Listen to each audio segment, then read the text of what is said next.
আমার ছেলের বন্ধুরা বাঁশ দিয়ে আম পাড়তেছে।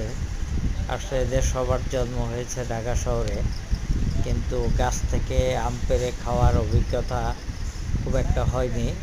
তাই গ্রামে এসে ওরা খুব মজা করছে এবং আম পাড়তেছে, যেটা দেখে খুব ভালো লাগতেছে।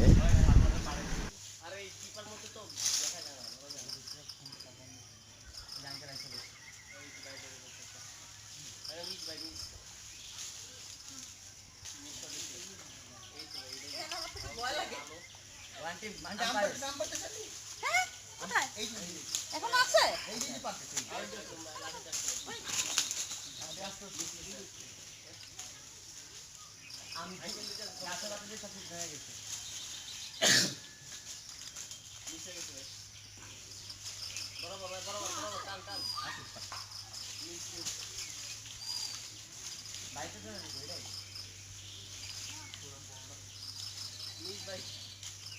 বাইরে বাইরেই থাকবো, তাহলে গাছ উঠবো বাইরে, কিন্তু নিচে মিশন যাবো না।